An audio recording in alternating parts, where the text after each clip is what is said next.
the Rock Out of Podcasting, Charles McFall, coming to you live, baby, right here on Facebook. Oh, it is good to be back in the saddle again. There's an old reference right there for you. So yeah, I've been working a lot on a certain project that I'm about to talk to you about, and doing a whole lot of things with that. A lot of awesome stuff with Giant Size Team Up Network, and just handling business, man. Handling business, doing the grind, doing the hustle. Anyway, doing all of that fun stuff I hate whistling on podcasts. I do not know why I did that, because it's so annoying when I hear it, because the sharp, shrill sounds and all that stuff. Doing the Facebook Live share and love and that kind of thing about what I love, inspired by @B.C. Nope, not 2 dots, 1 dot. BC. Seriously? Can I not pull this up? Dodge. There he is. All right, got that. All right, posting it here. Hey, Nicole, glad to have you in.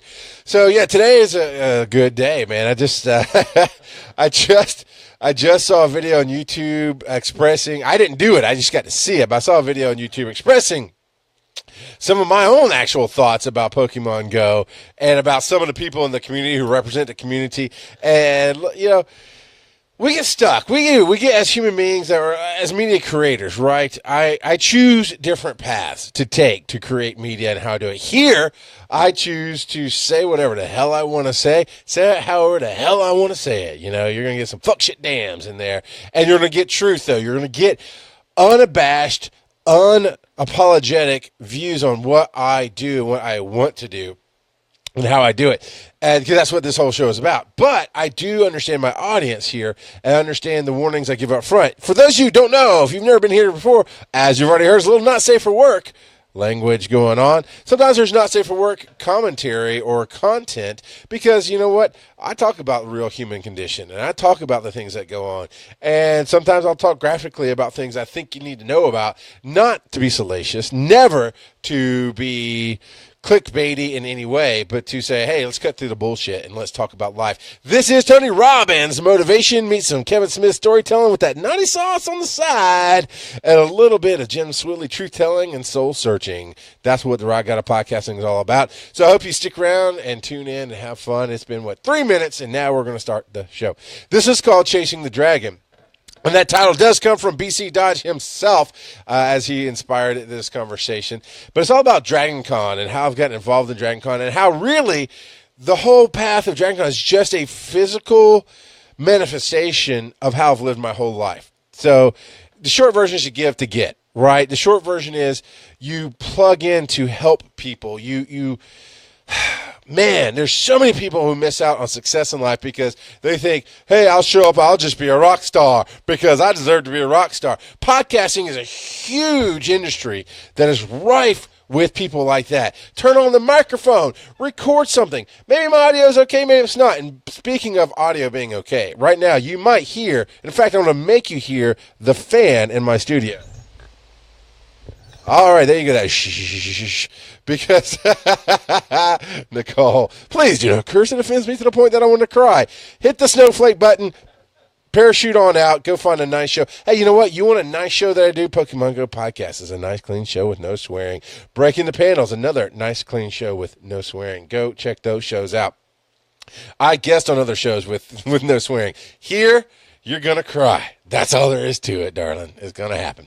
So, but I pointed out the fan because it's August in Georgia, man. It's hot and it is sweaty. So this is the 1 month of the year in my studio I allow background noise to happen. So you might be picking up on the fan and everything because it is necessary. It just is. You're going to have to suck it up. I don't have a nice $1,000. Well, it would be a lot more than $1,000, wouldn't it? Probably, I'm guessing, run me. I'm going to be because I don't know what I'm talking about, I'm going to be a little extra here, but I'd say about 20 grand to make this studio a climate control studio. Maybe they could do it for less than that, but it needs its own control, right? It would need its own air conditioning unit, possibly, to that. I mean, I guess I could do a window unit for $100, but then you hear that all the time. No, I mean the silent stuff where you don't hear any fans, you don't hear any air blowing, any motion, but it keeps it nice, 68 degrees, which is what I like my studio to be at. That is impossible, so you're going to hear some fans. Man, I am hyped up. Where is that BC Dodge at? I want to say at Carl. Hey, Carl. Where are you at? And that's what I do. So, hey, I want to ask you to do this for me. Hit that like button, hit that love button, hit that share button, because, you know, that's how this rolls on Facebook. That's how you get traction, and I like traction. You know, I'll throw my, never mind. I was trying to go with a stupid joke, and it won't happen. But Carl and I were actually talking yesterday about just catching up and doing different things. He and I work on some projects together. He is the SEO guru for Giant Size Team Up Network. Check that out, man. GSTU, GiantSizeTeamUpNetwork.com. Actually, GiantSizeTeamUp.com, rather. Sorry. GiantSizeTeamUp.com. And lots of great geek shows over there. Lots of cool stuff going on. But today we were talking about different things in our lives and trying to get the future progress made, you know, our careers, trying to open up new doors. Because here's the whole thing about a hustle, and we call it the hustle. So I just recently realized I hate the word grind, right? I hate that it comes from who does that? Is that the blacksmiths? You know, they sharpen the swords, they sharpen the axes. And it's a big grinding stone, and you literally grind down the edges to refine it, and you have to do it over and over and over to sharpen. Especially when it's a super dull blade or a new blade, you have to do it a lot to sharpen it, and it's just tedious. That's what the word grind to me means. It's just tedious. It's something we have to do to get where we want to be. And I did this weird head thing on the video, so check it out, facebook.com/RockAutoPodcasting if you get this on the podcast. It'll also eventually be up at youtube.com on my channel, CKYMNSTR, or Charles.McFall, I think you can do. Just look Charles McFall or Rock Auto Podcasting up on YouTube, and you will find me there. So, hey, Mike Woodard, I'd like to see you in, man. That's awesome. So, but the word grind, holy crap, man, right? It just infers this negativity. It just infers this, I have to do this to get to that. And that's just not true. But the hustle, man, every day be hustling. You know, Rick Ross, every day be hustling. That's me, man. And I always have something going on. And I'm going to specifically talk about the hustle and DragonCon here in just a minute, my whole path to getting there. But because it really is a great allegory for how I've lived my life, because I've always gone into places to find a place to belong. That's where it started from, right? I always felt alone in this world. I grew up in the church, felt very disenfranchised with it. I still do, because honestly, churches are corporations. They're probably got something decent that they're trying to do somewhere in there, but there's a whole lot of extra hullabaloo built around it. It's a bunch of crap. So, case in point, you want to teach God is love, but you're going to make me jump through a whole bunch of bullshit hoops to get, you know, in your church to fit in. Yeah. So, not to digress on the religion, but yeah. That. Corporations are the same way, man. I hate big corporations. Nothing, you know, I'm not one of these anti-corporate stuff. But when you get to a certain size, it is a hell of a lot easier to lose sight of where you came from, number one, but two, who you're serving. Apple did it. They fired Steve Jobs. They tanked in the market for 10 or 12 years, trying everything they thought that people wanted, losing all sight of what people actually wanted, what their customers, who they are there to serve. They lost all sight of that. And then they brought Steve Jobs back, and it got on track. And now we have the iPhones and the iPads and the all the great googly moogly stuff that we have out there. And yeah, I just think corporations, you get so big, it's too hard to see the people that you work for. Now, some can do it. Tony P. Henderson, a friend of mine. I always forget which company he works for, but he works for a large insurance company. Now, I think insurance is a bit of a scam, and I've talked about that here on the show before. We can talk about it some more at a future point. But he loves his company, not because he drank the Kool-Aid, But because every time I've talked to him about it and asked him what he liked about it, he's talking about how they treat him as a person, how they make him feel valuable, how he can contribute and see actual changes in the way the company does business based on his contributions. And that is something to be considered. So now that BC finally deemed to show up, we can get on with the show and I can talk about the topic. But no, I really was just all set up on missing out and connecting with people. And that's the thing, is I've gone into churches. That's what I grew up with, right? So I was looking for a place to plug in because I was poor. I was broke as shit. Hey, CJ! I'm glad that you joined in. Oh, I love CJ, man. I love my appearances on geekio.net. He invited me recently, and my schedule just doesn't allow it. I mean, tonight I'm going to record. I've already done one show today. This is my second. Tonight I'll be doing 2 more shows, and they just happen to be covering the time slots that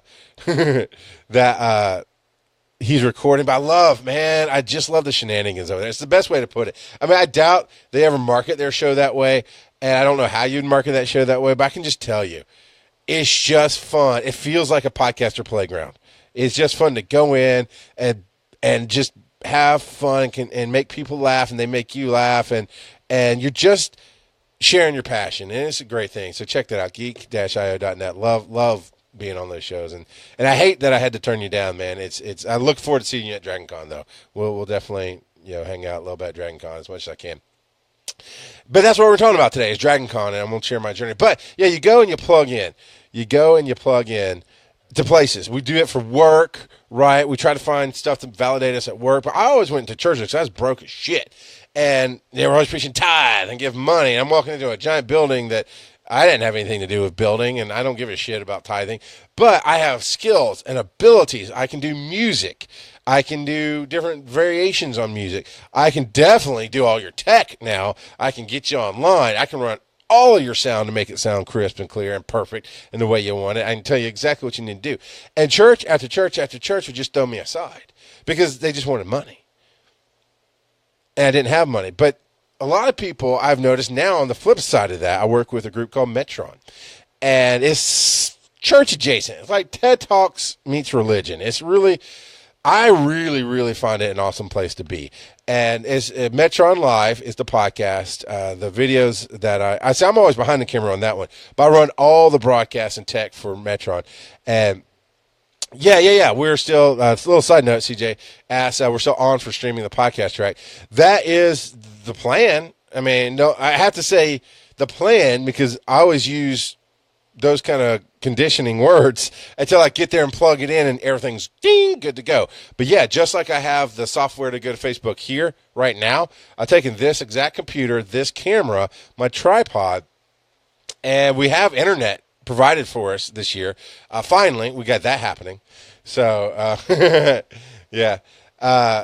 And so, yeah, the plan is every track is going to be, as long as it's in Galleria 6, which is our main podcast room, it will be streamed on the DragonCon Facebook page, and videos will be, I don't know if you can download them if you're not part of the page, but they will be made available to the host when we can. So if you can download it straight from the page, more power to you. If you can't, just like in years past with the audio, you just kind of keep contacting us saying, hey, I need to get the audio. And we're going to do all of that, right? We're going to make sure you have the podcast, the MP3 version of your show, and the video of your show as best we can. No. You don't have to bring your Go rig or anything like that. So anyway, back to plugging in. And on the flip side, and I really do recommend, it's Bish in the Now on YouTube, youtube.com/BISH, Bish in the Now. And Metron Live is the church services on Sunday morning, and they're really church adjacent, like I said, but I can't talk enough about the insight that goes on, the science that he talks about, the metaphysical stuff, the universal stuff. It's just, I hate church. I love this place. I'm just going to leave it at that. So you can check all that stuff out. But being there and literally being the head of the team that runs all the tech, I see people wanting to plug in to get attention, and that never works. It never works when you try to give to get, okay? When you plug in and go, look at me, I just want to be close to you and touch you and do all that jazz. People see right through it. People just we hate that. We just do. We hate that. We hate people who just want to be close to us to touch us. I make myself available to the public, right? So if there's a fan, and I still, as much of an ego as I have, and I am starting to realize there are actually people who are fans of what I do who don't know me, and they're like, man, we really love what you do. I'm starting to get that. It's still, I don't have that ego to, everybody loves me. Here, let me sign that autograph. Now, I will have my Sharpie, and if people want me to sign an autograph, I will. But I never assume that, right? I just talk to you as people, and when people come by and just want to say hey or express their fandom, that's awesome. I love that, but I never assume it. So I'm always working on projects, and when people come near me, I look to see if they're wanting to work on that project or how everything works to the better of all, right? And so that shines through. And so now I think that'll lead us right into DragonCon right here, because I could talk about all kind of stories of where I've missed and where I've hit. But I think the DragonCon story is one of the best. So I was homeschooled when I was a kid. From second grade on through graduation, I was homeschooled. And I'm trying to remember how old I was. Well, Walmart was before I went to college. So I had to be 16, 17 years old. Yes. So I was 17 years old and went and got a holiday job at Walmart, the local Walmart where I lived, which was Athens, Georgia. And they hired me for the holidays, did that whole thing of temporary work, blah, blah, blah. Back then, Sam Walton was still alive. The stores were expected to be clean. Everything was in America, which I'm okay. I'm okay with things being made in China. But you built your goddamn company on America. And people still believe America, but you sell cheap Chinese knockoff shit is what you do at Walmart. Walmart is lowest common denominator. God, I hate Walmart. Brad, love you to death. I know you work for the devil, but it's okay, man. You'll be free one day, and I'll just leave it at that. But I was thinking last night I had to, at this time of night when my wife needed some cat food, I had to go into a Walmart, and I was thinking, God. If somehow the stuff that I talk about with them just in life, just how you treat people, how everybody should be empowered to be awesome, and the corporations who don't like Walmart, somehow I lead to bringing them down, it would tickle me pink because I fucking hate Walmart. But I was there last night. It's whatever. They got $2. They got $2 out of me. So, but I worked at Walmart in the 90s, mid-90s, and it was a good company then. I mean, they had standards, and they had price checking, and we want to serve the customer. The customer was number one, and it was a great place to be then. And ultimately, as I do with most things, I did a good job. They kept me on after the holidays. Then I was temporarily the manager of pets and worked in the pet department for a while. And then the real manager, I honestly don't know the story. The guy just fucking didn't show up one day, and he was a known alcoholic and a presumed drug user, as in like marijuana, I don't think he ever did any of the hardcore stuff. He wasn't like missing because he's in a meth coma or overdose on heroin or anything. To my knowledge, I mean, he didn't strike me as that. Even in my memory, he strikes me as a hippie. So he's probably smoked pot and drank beer.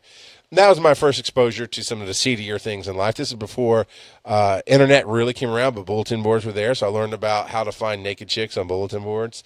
I learned about Dungeons and Dragons a little bit. I learned about, they introduced me to some cool video games too. I can't remember what they were now, but I learned some things that maybe I didn't want to know at that time. I was very sheltered, very naive. Teacher, there. All right, enough of that. So,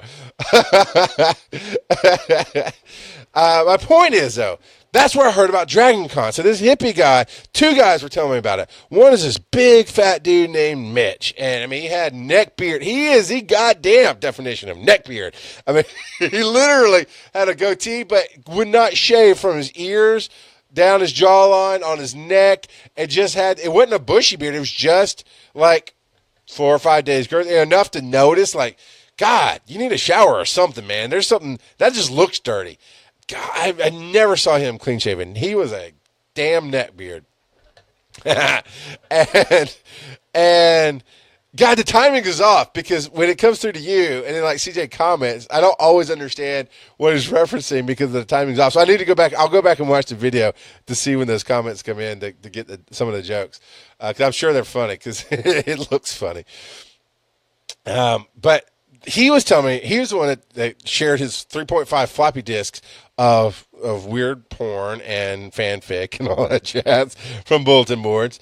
And he told me about DragonCon. I was like, God, you're a weirdo. Banned from singing. No, that's fair enough. Fair enough on the show. I actually do fairly decently with certain karaoke songs, but no, I know that was bad. No harm, no foul. It's like, God, you're weird, and you're telling me about this thing called DragonCon, and you're just weird. I don't want to talk to you. So then I talked to Doug. Doug was the hippie that, honestly, he might not have done drugs. I don't know. I mean, I was 16, 17 years old at the time, working out of my element because I was homeschooled. I was doing my homework around my schedule, or my schoolwork around my schedule at Walmart. So I was working in the morning and daytimes because that's where the slots were to work.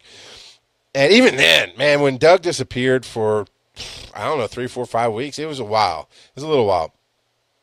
And they said, okay, we need you to run this. And I was doing schedules, and I was doing price checks, and I was making orders. And I've always handled my shit, man. That's what I do. I was born to lead. I was born to run things. I was born to be a leader. In fact, I just had a conversation with Paul Klotz and Chris Wisdom the other day, where there's two of my partners at Giant Size Team Up Network. Got 3 partners. I'm holding up 4 fingers. Go fucking figure. 3 partners at Giant Size Team Up. Brian Ibbett, Paul Klotz, and Chris Wisdom all are my partners to run that company. And we were just kind of doing a pre-show chat or whatever, and we're talking about, funny story, when we first talked about building the network, it was Ibbett and Klotz and myself, and I honestly kind of pulled a diva moment and thought, in my brain, never said it out loud, but thought, awesome, I'll get to just show up and do what I love to do, which is go out and find talent and sign shows to the network and have fun with it and show up and do the shows and whatnot. And Klotz, because he ran a comic book store, he'll run this thing. And Ibbett, because he's done a bunch of other stuff, maybe he'll run this thing. Well, Ibbett was thinking probably the same things. I'm super busy, but I really believe in what this is going on.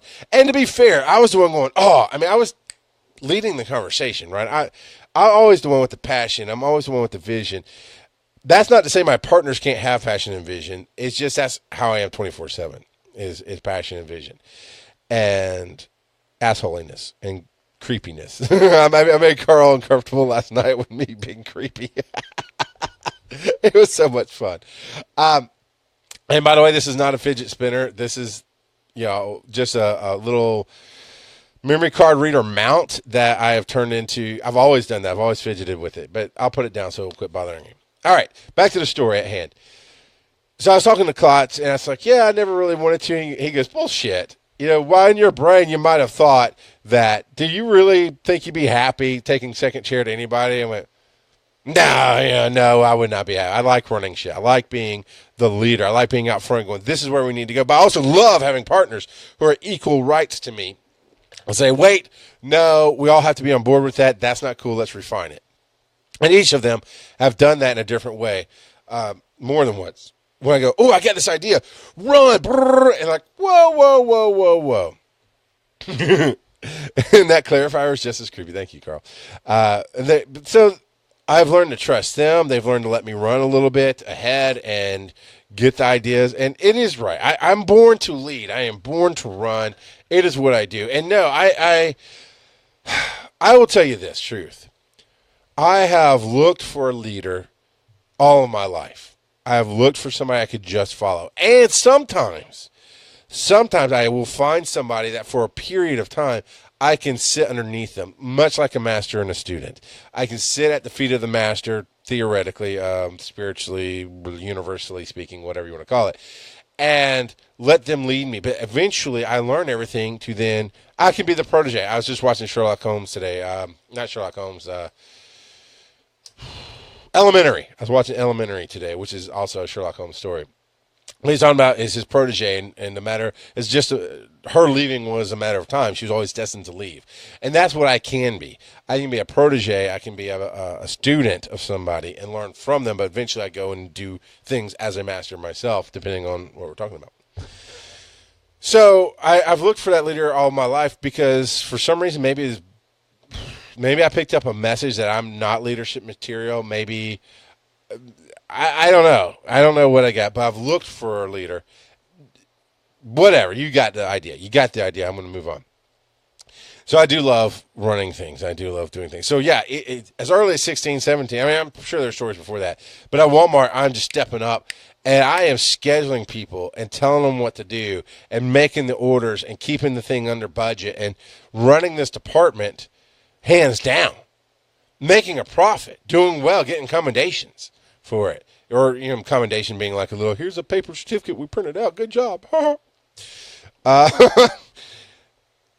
And when Doug came back, it broke my heart because instantly they just put him back as manager. He was the hired manager. He's the one on paper. I think it's probably because I was 16 and he was, 20-something.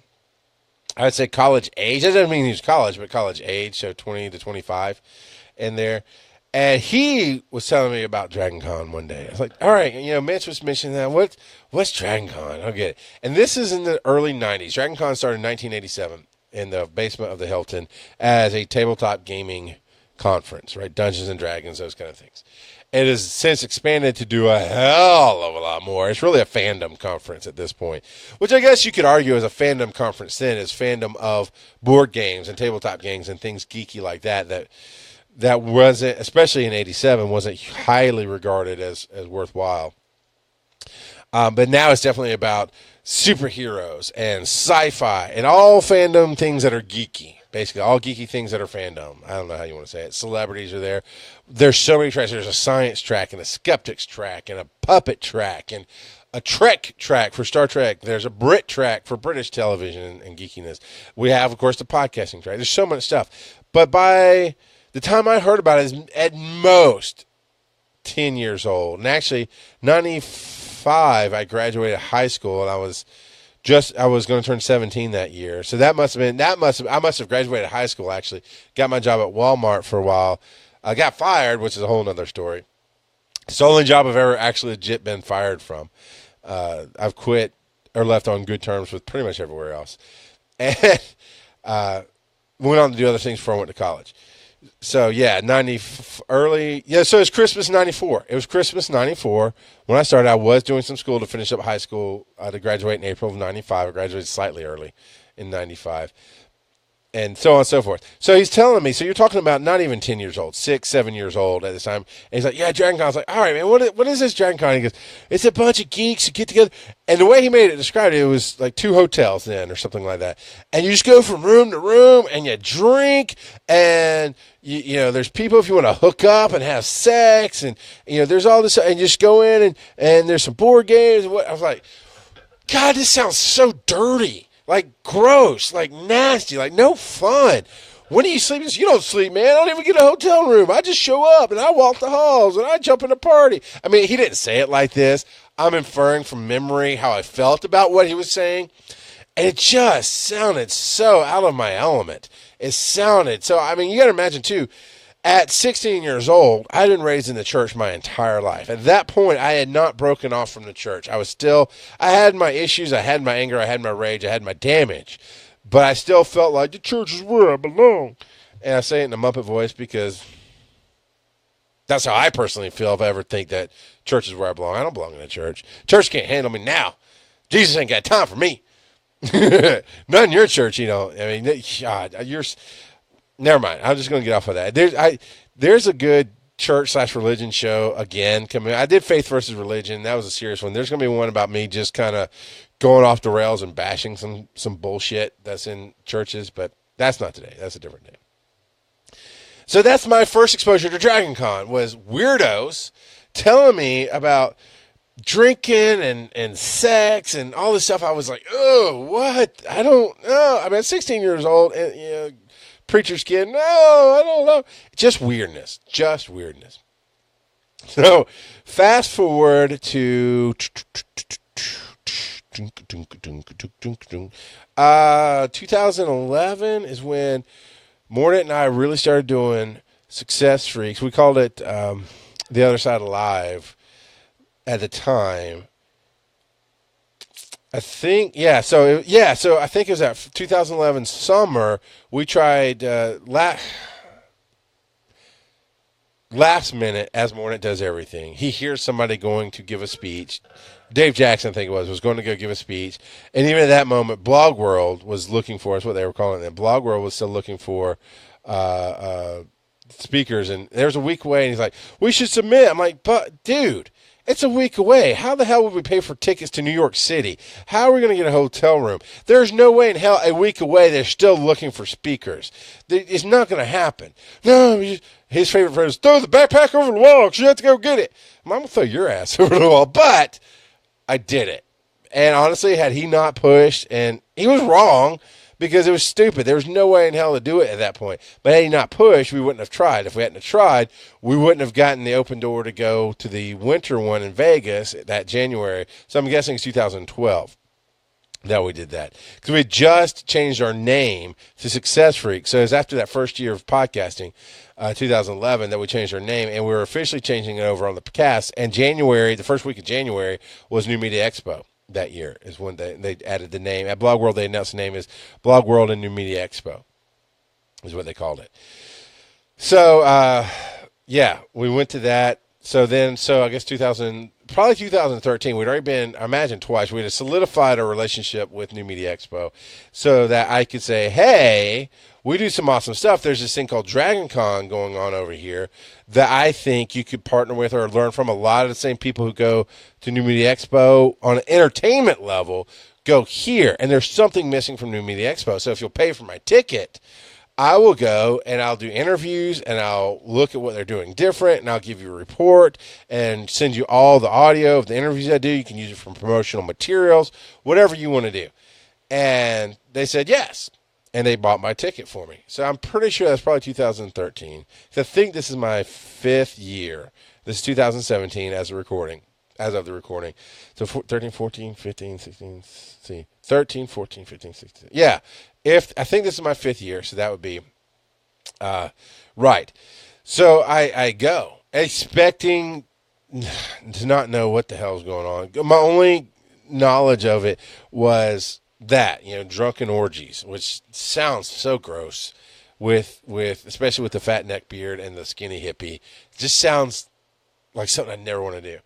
But other people have been encouraging me to go, and Alex Autry, I'm going to bring this back to back up a little bit. So I did, my first network I ever did was Bear Crawling Nation. The Bear Crawling Nation. My first good podcast was called Bear Crawling, which became Bear Crawling Nation, which became House of the Bear. The branding just changed, and the format kind of changed, but that was what I did. And I had a couple before that. I've been podcasting since 2004. So I'm one of the OPs, man, original podcasters, and I've been out there for a long time. But Bear Crawling was my first real good run and got me my feet underneath me, and I really made some contacts and that kind of thing. Started making a name for myself in the podcasting world. But Alex Autry was going to do 7th Row Center, and he lived in Atlanta like I did, where everybody else kind of lived out away from me. He lived in Atlanta, and we had some of the same interests. And when he got signed to that network, and we were talking about producing a show, and I was running him through that, he said, "Oh man, the dream is to do a panel at DragonCon." I was like, again, I hadn't been there, so I'm like, "What do you mean do a panel at DragonCon?" I was like, "Yeah, they got their own podcast track now." So this had to be probably around 2005, because as of 2015, I think it's been 10 years of podcast track. It was 2015. Pretty sure it wasn't last year. Pretty sure. I don't know. It doesn't matter. So it was around the time they were launching. They said, yeah, they're getting their own podcast track, and that's the dream. Now I'm picturing like San Diego Comic-Con level shit, right? Of 3,000 to 10,000 people in an auditorium, and you're on the panel. That's what I'm imagining in my mind. The reality is slightly different, but not in podcasting terms, not way off. And so he's like, "That's the dream, man. We'll be on a panel together." I was like, "All right, I'll take that," because that's how I've made my success. It's Wayne Dyer, so I'll always credit him with the quote. But in his book, No Excuses, I think it is, he does the only thing I remember is he did the 17 reasons list, excuses list, and it went down what they were and how they'll get out of them. One of the things he says, we say yes, and we God, I've bastardized his quote a little bit, so I'm going to just keep it that way. Is how I remember it, because I know it's not the exact quote, but it's more important to me to say it my way. But it's still credited to him because he's the one who opened my mind to this concept. But we say yes and expect that the right people will be in the right place at the right time. And until it's the right time with the right people in the right place, we just keep saying yes and hold on to that vision of the future, and we keep moving forward. And so I have made a great success in my life of something that feels good. It's somebody else's vision, but it feels good. Incorporate it into my vision. I say yes to what's making me feel good. And that made me feel good when Alex said, we're going to do a panel, man. That's the dream. That's where we want to get. And I said, yes. When the right people in the right place, the right time show up, we will do a panel.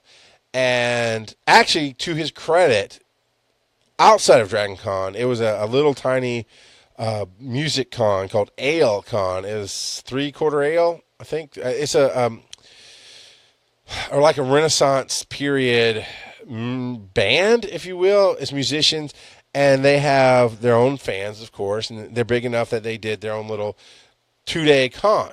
And one of the panels was about podcasting, and Alex, being close to them, was tapped to head up the podcasting panel, and tapped me and this other guy, and we went, and it was great. It was the first panel I ever got to be on as a professional podcaster, and I love Alex for that. It was amazing. And I was like, awesome. Next step is DragonCon. I think we had maybe 5 people in the audience at that one, maybe 15, but it was still an awesome experience just to be the celebrity for a moment and to get there and to be on the panel and share knowledge to people who wanted to hear the knowledge. So we keep moving on. Things happen. This happens, that happens. Bear Clawing Nation gets absorbed into Adam Curry's network, Adam Curry Global, No Agenda Global Radio. And so I worked with Adam Curry for 2 or 3 years after that, and we did some things with No Agenda Global Radio, and all the shows either went away or because they didn't want to be on the network, or were on their own. Now we're a part of this. Basically, we got bought out. We didn't get bought out. There's no money, but I got a position in the company, and my position was to basically build the network there. So I just took the network I had. It was coming to a stress point. It was coming to a point where something had to give. And honestly, I had built it all on the wrong premise. Much like Pokemon Go, I built it on a bunch of bullshit bugs, decided not to fix those bugs, and then once it got big enough, it was this unwieldy piece of shit sometimes. That can be fun and entertaining and worthwhile, but also frustrating and annoying and dragging your soul to the pits of hell. So that's where I was. So I felt good to me to say, okay, all these people, you're in this bigger network. We're playing in like college league now instead of little league baseball. We're now playing in like the college league baseball, and this is your chance to grow or fail on your own. I've done everything I can, and that's how that all ended there. And even then, I wasn't making it to DragonCon. So it wasn't until Success Freaks and our morning mind. But I credit Alex for the vision, because DragonCon was not on my list. I mean, sweaty, nasty, smelly, overweight. And no, this is just my imagination. Now I'm overweight, so I'm not mocking anybody who's fat. But that was just what I had pictured, was overweight geeks with neck beards. The meme from South Park with the guy sitting there at his computer. That's how I pictured DragonCon. That's just how I did. I was wrong. I was at fault, but that's exactly how I pictured it. So it just was never, but when he gave me that, like, oh no, we'll be on a panel and we'll do this great thing and it'll be a marker and a milestone in our career of success. Yes, I will say yes to that. Jump ahead to, what did I say, 2013, when New Media Expo agreed to send me. So that's my first adventure into DragonCon. And I go in expecting this weirdness and was surprised by, one, how large it was by that time. I hadn't followed it at all. By that time, and still is, and 5 different major hotels in, it's 2 blocks up. What was that, 4 square city blocks, I think, roughly? It's like 2 blocks up and 2 blocks wide, something like that. I mean, that's 4 square city blocks. And got to the podcast room, and, man, there's these people I recognize. There's Brian Ibbett. And I had just run into him at New Media Expo earlier that year, and introduced myself for the first time, and it got to shake his hand and meet the nicest guy in podcasting. There's Brian Brushwood, who my friend Hugh, who will be here this year for DragonCon, had was obsessed with, like, oh, scam school, and this guy's so cool. So when Schwood started to come past me, I was like, hey, you're Brian Rushwood. He's like, yeah. I was like, hey, my buddy just loves you. I kind of played like, I don't know who the hell you are. And he laughed at me. He thought I was joking. The reality was I didn't really know who the hell he was at the time. But I know how to play jokes. And he's like, would you mind getting a picture so I can send it to him? He's like, oh, yeah, no problem. And we took a selfie, and that's the first thing I sent to Hugh. And he's like, oh, my God, you meet everybody I like. It's like, that's what I do. I just meet people. And I remember the first things first, in stepping the door. So here's where we're getting to the meat of what I want to talk about. It's not just my fun story about DragonCon. It's about how I got to where I am today and how that applies to my entire life, how it applies to you and your relationships, you and your work, you and the career that you want to have and the passions that you want to chase. And what I did was in that it was the kickoff panel. It was the first panel of the day, first panel I've ever been to. And there's these podcasting celebrities on the stage. And I can't remember if it's that panel. It might have been that exact panel. Actually, I think it was that panel because Mark Gunn, I believe, was on the kickoff panel that year. Mark Gunn is of the Irish and Celtic Music Podcast. And I'll tell you a little behind the story there later if I get to it. But he was on the thing. And so, as I know to do, I always lead with, I'm Charles McFall from, I'm the right guy at podcasting, Charles McFall, and I've got a question for you. Because bam, branding. It hits, it points, it gets your interest, or it goes, whoa. Either way. If it gets your interest, great. If it pushes you away, great, because I don't need you. If you're going to be resistant to me. Resistance is futile. Ask Carl. Ask Carl. But that's when the first... It started back in January of that year, but that was the first year this massive lawsuit came out from this troll who trolled patents. He's literally the definition of a troll. He looks through patents. He patents some bullshit across the board and waits for people to get successful if they touch his patent in any way, shape, or form, and waits for them to get money, and then he sues them for patent infringement. And he had patented something to do with podcasting. I cannot remember exactly the phrasing or whatever. It wasn't MP3 itself, and it wasn't iPod. Apple had tried that battle earlier than that about, oh, you can't say podcasting because our name's iPod, and the courts went, you're stupid, shut up. That was some of the things that the lawyers at Apple did wrong and lost sight of their community is you've got a community borrowing from your name because that was the number one major and possibly only MP3 portable player. Well, it definitely was the only one that launched. And so when we did podcasting, adding audio to the RSS feed was the thing. Thank you, BC. BC. B-E-E-C-E-E. BC. Like there's Khaleesi, you're BC. But anyway, I digress. Apple tried to take out podcasting, didn't work. This asshole had a patent on adding audio to an RSS feed and waited a decade for people to get successful. Adam Carolla was the target, one of the first targets, I think, and was being sued for patent infringement. So the question I asked, and this is what I do, because I find that people are afraid to ask questions, but a lot of times they want to know what I want to know. And if I hear you talking, I have a question that you're not answering, I will ask it.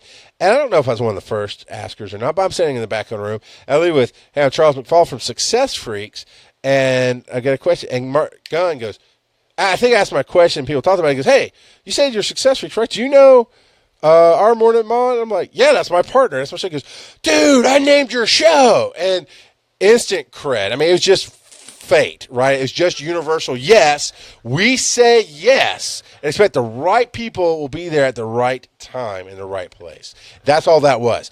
And instantly, celebrity on the panel recognizes me, recognizes my show, instantly get cred, right? Credibility to what I'm saying. Plus, the question was, hey, with this lawsuit, are you worried about the celebrities having brought trolls to our pond, basically?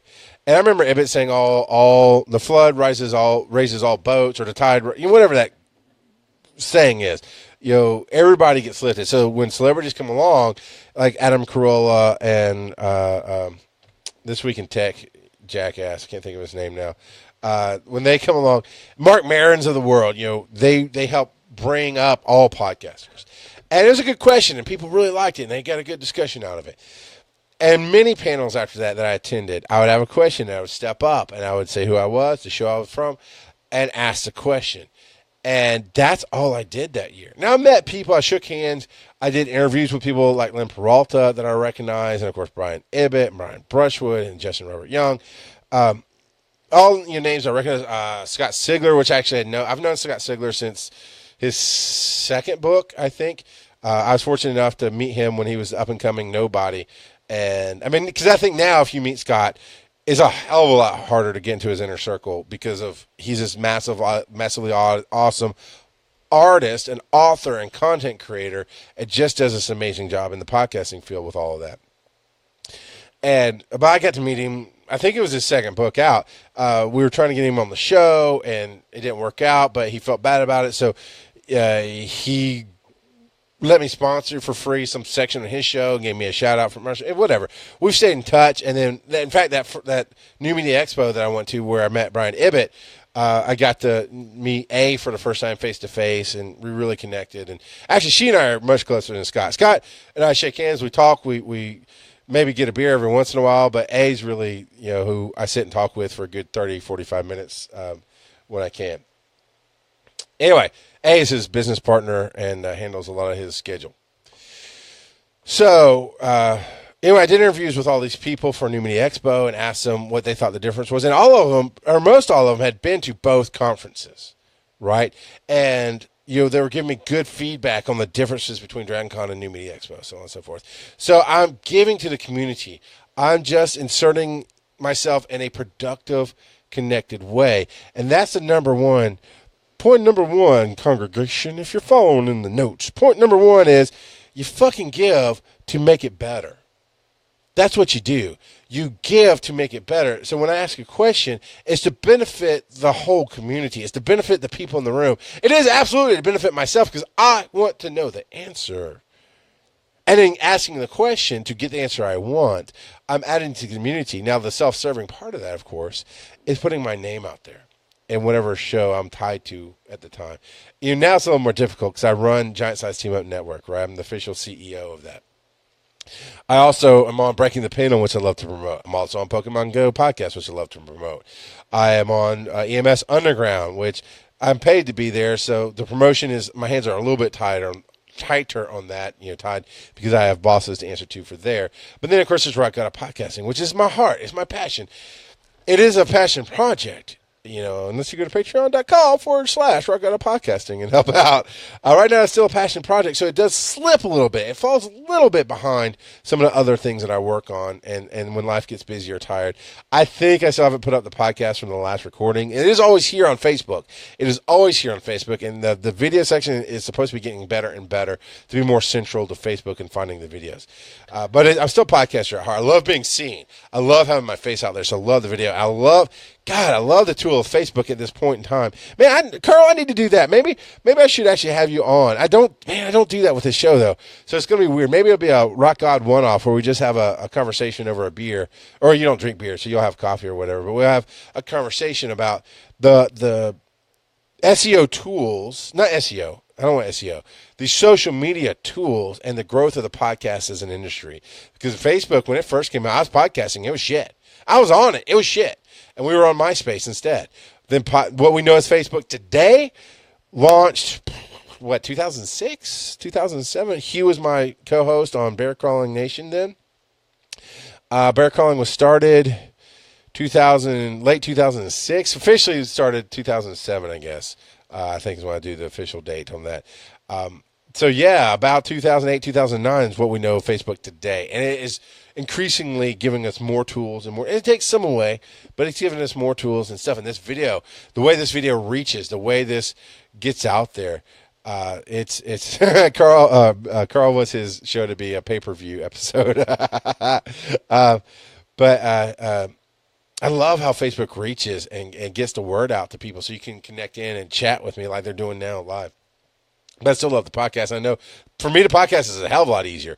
The chances of me watching your Facebook Live, slim to none, because I'm super busy. I never just sit down in front of my computer to watch a video of that nature.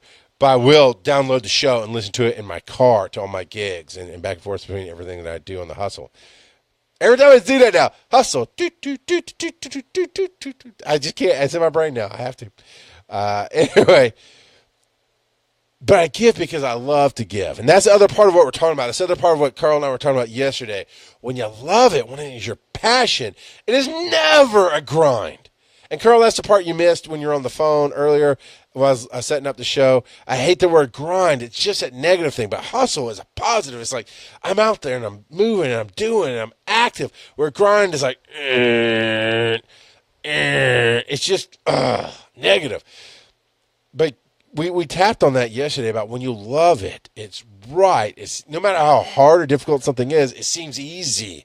It seems like what you want to do. And every time I ask him about something, he and I are partners on a different aspect of podcasting and jumping into the world. And I don't know if I actually know. I do know. I know we're not ready to talk about what he and I are doing because it's still a baby. It's still an infant. We're still working on it. But he and I are actually now partners in this other different aspect of business of podcast. And one of my other partners, Paul, I've been talking about you, man. Your ears must have been burning. I've been talking good things about how you're an amazing partner at Giant Size Team Up, and I love working with you. I just had to throw in the ass kissing part there. But no, seriously, if you go back and watch this, you'll hear me talk positively about you. But yeah, so DragonCon. So that first year was just about you put in to make it better. And you want to be great at the job you do. You want to move forward in life. That is what you do. Paul is a great example of that. I actually started to say that before I looked up. It says, yeah, shower me with more praise. But Paul came to Brian and I. Brian and I have been doing podcasting almost exactly the same amount of time. Now, Brian's key to success for him was to be focused, know who you are, do what you love, and stick with it. Pretty damn simple. My key to success is try everything you fucking hate first, do it the way everybody else seems to want you to do it, and then get pissed off and say, fuck the world, and do it your own way, and all of a sudden, hey, guess what? Once you do it your own way, you start to get some form of notoriety and connection to the what you want to do or who you want to be in front of. But anyway, he and I had been doing it for a long time. We had a show called From the Helicarrier. Paul was listening to it, came to us via YouTube, to the podcast, and saw we had something, and he just wanted to be a part. This is what I love. This is the magic of a great thing going on for me as a creator. When you as a creator find something you want to be a part of, whether you truly can be a part of it or not, when you find something you want to be a part of, then that says it's a good thing. It's a very interesting thing. It keeps me interested. I just started listening to a show called Bed Love Beyond, BED, Bed Love Beyond, and well, mainly because they've invited me to guest on their show. Next week, I'll be on recording the episode, and then it'll come out after that. So I was like, hey, I'm going to check that. Definitely asked me to check it out. I pitched them, actually. They were looking for a person to do a certain topic. I pitched them on how I'd be great for the topic. They loved it. It's a great behind the scenes how you promote your own podcasting and how you get interviews as you look for people, again, who have a need, and you go, hey, to help you, I can actually fill this need, and here's how I can fill it. And you are serving yourself, right? You're getting that attention, but you're helping them with something. So I started listening to them, and man, in the first 10 minutes of conversation, I was like, I would love to be on the show like all the time. I'm talking back to the radio. I'm like, I'm doing like the church thing. When I haven't listened enough to get her name. I think her name is Jen, but when the female of the two said something, I was like, yes, that's it. Yes, I'm glad you said that, because another thing I have a problem with podcasters is that you whine too much. You're afraid to make an opinion, and you want to please everybody. And goddamn, you'll never get anywhere that way. You never get anywhere with just wanting to be a celebrity on a microphone and have everybody else do it for you. It just doesn't work. You'll never get anywhere by whining about, I have 100 people listening to me. Why can't I get more? Maybe you don't deserve more. Maybe you just don't. You'll never get anywhere by being afraid to make an opinion. And so just them having it was good. I liked it. And we were doing that from the Helicarrier, right? And Paul's like, how can I help? How can I plug in and help? And the short version of what happened was he started doing some things, doing some offline stuff for us, writing some notes or doing some admin stuff. And one day Brian couldn't be on the show and he goes, why don't we try him out? And I was resistant because of some past stuff that I had where people, again, what I talked about earlier, some people try to plug in just to get next to you, just to grab your coattails and be like, hey, I'm with some kind of celebrity. I mean, a P-list celebrity, right? Podcast list celebrity is still a celebrity. You know, some people just want to, some people, I don't know why I said it that way. Some people just want to be a part of a rising star and be a part of your energy. And so I was wary, but we tried him out. He did good. He did great. And now he's a partner in the whole company. And it's awesome. But that's what he did. He plugged in to help better something he loved. And the more he could do and the better it got, it was good. And I love working with him. But that's number one. If you want to get ahead in what you do, you got to give with no expectation of get. Yes, do your job and you get paid. But that's the basic social contract. Your contract when you go in, and I know you don't write, sometimes you don't write a physical contract. So the basic social contract is when you're agreed to be hired by an employer, they agree to pay you an X amount of money. You agree to come in and do the basics of the job. That's life. It's the basics. That's why minimum wage jobs, this whole conversation about raising minimum wage is stupid, because minimum wage is still the bottom of the barrel. No matter how high you make it, it's still the bottom of the barrel, and you're going to get the bottom of the barrel effort, not people. Because some of the people who work for minimum wage are great people who try hard and are never given the opportunity. But you're going to get eventually, even from great people, I did it, even from great people, and I consider myself a great person, when you're minimum wage, ultimately you're going to get minimum effort. But as an individual human being, now as an employer, you should be listening to this and going, holy shit, I want better workers. I want people, so I'm going to invest in them. I'm going to give to them as a thank you for doing great jobs. Never as a, I gave you a bonus. Why aren't you doing more work? Because you're still a fucktard who thinks money equals love. And money does not equal love. Money does not equal loyalty. Money doesn't equal anything but paying my goddamn light bill. And if you stop paying my light bill or stop helping me put food on the table, guess what? I go to find somebody else who will. That's all money is. Need. You feel the need, but you want to get the desire. You got to water the person. You've got to invest in the people. That's when Nicole says, that's when you tell them, since you're on my coattail, won't you scratch my back? That's from a song that she loves. It's really, that's a good line. So I'll move on with the DragonCon story, but that you get the point. Give. And the best job, one of the best jobs, the last job actually I ever had was one of the best jobs I ever had, where I gave to the company and they recognized. And I found a ceiling, right? I found that no matter how much past the ceiling I gave, I was never going to get more feel good about myself, more plugged in about myself, never. But, there was room. Here's minimum effort. Here's the ceiling. So I definitely had room to fill that gap and hit the ceiling. Then I goofed off, right? The minimum was 18 reports a day. And that's what they'd figured out, how many you could do per hour based on how many hours you worked. That's what they expected. If you did that, they were great. Paul, hookers and blow, man. But that ceiling was I could do 25 to 30 reports in a day easy. If I did more than that, it didn't get me any further. So I would stop. I hit the ceiling, I'd stop. But I gave to just say, this is what I do. This is who I am. I help people. So I'm going to learn all the aspects of my department. I'm going to learn all the aspects of the IT stuff in my department. And then I'm going to learn the department next to me because they've got nobody to help them at night. I help people. So I gave to give. That's number one. So second year of DragonCon. Second year of DragonCon, I've learned the process. I've made a few acquaintances. I still didn't know Brian Dunaway that well. I didn't know Nicole Spagnola, who were the co-directors at the time, all that well. And I just asked questions. Didn't think I made much of a mark. Just went in, gave what little I could. I know I'm a big guy. I'm loud and passionate, but I wasn't in your face about anything. So I'm thinking I didn't really make a mark in DragonCon, and I moved on. The next year comes around, and I put up a panel. And I'd already bought a ticket for half price. I did that as soon as the year came open. I knew I was going to go back because I loved what they were doing there. And I'd already bought a ticket. But I put in a panel. Panels do not get you tickets because I asked. And I said, it was podcasting past, present, and future because I realized there was this gap between people who are podcasting today, who joined in the last few years, since 2008, who don't realize what we went through to make this thing live. They don't realize what we used to have to go through. And you need to know some of your history. I honestly, it's a pet peeve of mine when I talk to a podcaster and I see you, Jason. Hey, Jason, thanks you for joining. So no picking on you if you don't know. Paul might not know either. I hope he does because I've talked about it enough. That if I say Adam Curry to a podcaster and you go, who? I mean, you can have your thoughts on it. Some people hate him. But if you just go, who? I get so pissed off. You're podcasting. How do you not know who made podcasting possible?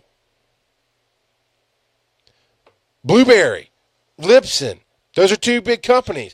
I literally mentioned to somebody the other day about Blueberry, and they're like, who? I'm like, okay. I had to tell them. I said, okay. I stopped, and we're talking face to face. Like, I have to think about this. Are you joking, or are you? Shut up, Paul. Are you joking, or are you serious?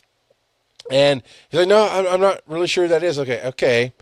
So you work on this stuff. You're a podcaster. You need to know who Blueberry and Libsyn are. They're the two biggest hosts in the podcasting space that host podcasts, domains, those kind of things. But they're two companies built by podcasters for podcasters from the early days of podcasting. When it was the Wild West and we had to figure out our own way, these companies were formed and built, and they treat us fairly. Not just fairly. They've built a system designed to not penalize you for downloads because they want you to have the biggest audience possible. They charge you for what you upload, the storage space, which is opposite of what GoDaddy and Bluehost and all these other people do. And so to not know who those companies are, it irritates me as well. Know your history, know the world you're working in. You're working in the world of podcasting. There's certain things you should know.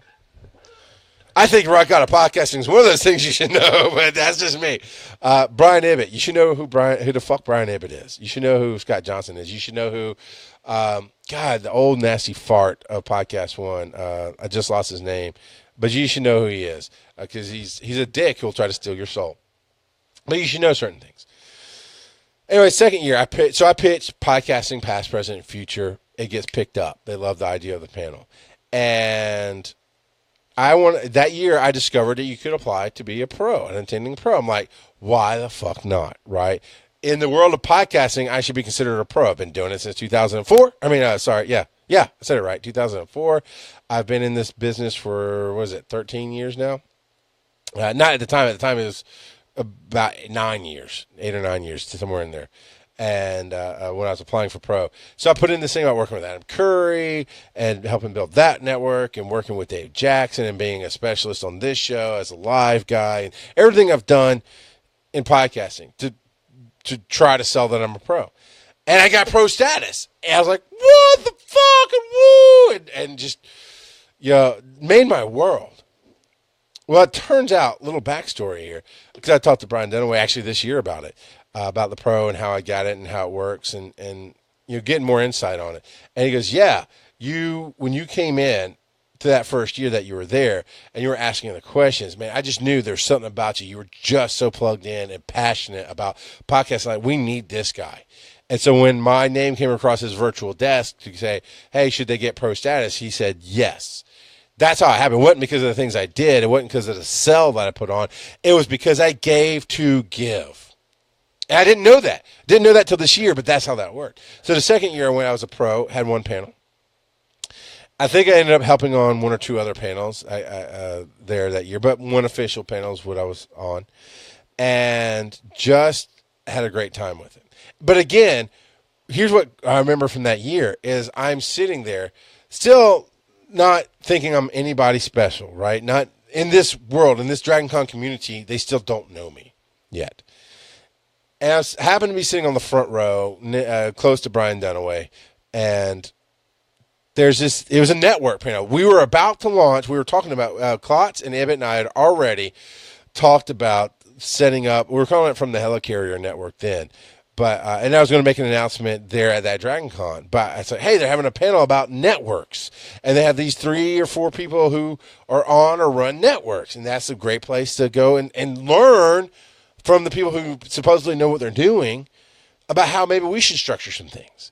So I'm sitting in that panel, and it's going okay. I would say it's out of 10, 10 stars. It's a 5-star. It's okay. It's not bad, but it's going okay. And all of a sudden, Brian Dunaway hands me this note.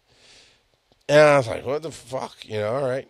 And I open it up, and it says, get up and ask a question. It might have even said, get up and ask one of your questions. I should have saved it, right? It's one of the great things in my journey of podcasting and now with DragonCon as well. So I should have saved it. I'm horrible about thinking about those things. That's something I want in a personal assistant whenever I do get one and I will have a personal assistant at some point to keep my schedule straight and those things. But I want somebody who thinks about, like my wife thinks about it. Save everything. The littlest things can be cool. That note, he handed it to you. Bring it home. Have him sign it. Date it. Because you never know. It was just a fun moment. For me, it was a great moment. Like, holy shit, I guess I made an impression when I got up and asked all those questions. So I got up and I started asking questions. And I started accidentally blowing holes in their reality. Because their reality was networks are a bunch of people who hang out and talk about stuff. What's the theme of your network? Well, we have this wrestling show. We have this Doctor Who show. We have I don't think Game of Thrones was on, or maybe it was, but we have this Game of Thrones show. But what is the heart of your network? Well, it's just me. I'm the heart, but I like all these people. And so, okay, next question. How do you monetize? What makes you a professional network? Well, across the board at the time, except for Voice of Gamers, Voice of Geeks, rather. Sorry, Voice of Geeks. Bobby Blackwolf was one of the guys on the thing. And he had the answer. When I said, what's your theme? Our theme is positive gaming. And we started off as a gaming network. And we had, I don't remember if you told the story there or later, but they had some split issues, like when they split off from something. So they changed it to Voice of Geeks. And they cover geeks, but in a positive way, and changing, giving geeks a voice, but instead of that ranting horribleness that we know is on the internet. And he could tell me his theme. It was great. When I went to monetization, he goes, we can monetize. We're waiting, and he didn't want to show all of his business cards, right? All of his cards in his hand, like what he's holding close to the chest. He goes, we have a plan, and we're waiting for certain things to fall into place before we decide to monetize, so we do it right in the way that we want it to happen. But so we've chosen not to currently, but we can. And I was like, okay, that's fair enough. The other networks were like, I don't know, we hadn't really thought about it. And I didn't say it, I almost went, then why the fuck are you a network? You don't have a theme. You don't have any growth plan. You don't have any money. So you're a bunch of people who like to hang out with each other. Oh, okay, but that to me is not a network. So I asked those. I remember that from that year. I did my one panel, smash it. Again, Tom Merritt was there, and I wanted him on the panel. And for whatever reason, he couldn't be on the panel or wasn't going to be on the panel. I don't know why he turned it down, or if he turned it down. Why? I don't know why he wasn't on the panel. But the people I had on the panel were really good. I had Craig Stepp and not Clinton. Clinton's with Comedy Forecast, but Craig has a partner in Technorama that I'm blanking on. I fucking hate when I do that and I start to try and name people who are cool people. Not name drop, but they're cool people who are on the panel. And I forget their names, but Valentine, Mrs. Valentine was on. JJ Valentine's the husband. I cannot remember her first name, but Mrs. Valentine was on. James from Nobody's Listening cast, and all cast. It was on, and maybe LA Collins? I can't remember exactly. I was the moderator. And so we got to tell our stories about how we got started. And it was really good. I mean, I learned stuff like James, he had clinical depression, and podcasting helped him through. Medication and doctors helped him through. But the podcasting, he said, is what kept him getting up in the morning. What gave him something to do, to be a part of that community, to talk and connect with people. That was a powerful story. Being able to hear that, being reminded of the stuff we went through with the different players and coding of CS, not CSS. That came in. CSS actually came in after podcasting, but RSS. I hand coded RSS feeds for the longest time. There was no program for it. I just did it. Anyway, all that stuff happened. And we talked about what's going on presently, and we talked about the future. Well, Tom Merritt and Veronica Belmont are sitting on the front row. And I'm like nervous because to me they're these celebrities at that moment, right? Tom was still on Twit Network. Leo Laporte was the name I was trying to think of. He was still working for Leo Laporte, as was Veronica. They had a bigger profile because they had Leo Laporte behind them, so they had a much bigger footprint in the podcasting world as far as the media they created. And I just wanted to talk to him from that aspect, right, on the panel. And I couldn't, but he was there. And I even said, I said, not to call you out, Tom, but I imagine you could have something to add to all this coming from where you came from. And he blew me away. He goes, no, dude, I'm blown away. What you're doing here, I didn't know any of this stuff. And it's amazing what you guys have done to set the way for people like me to come along. And I was like, God, validation is such a goddamn great thing. Right inside my little kid brain, my little need for attention, my need for validation, just had that one little tear come down. It was like, thank you so much. But it was a great moment because he just, with that statement, he put me as his equal, put all of us as his equal, which is the goal for me when I do a panel, is to say all of us can be celebrities, can be. There are definitely some people who come to panels as fans. They just love to listen. That's the beauty of DragonCon, is the fandom. The people who just want to listen and meet you. It's hard to get that in the podcasting world, right, on your own. You can, but it is a lot more hoops to jump through. And there are definitely some other cons that you can get it from as well.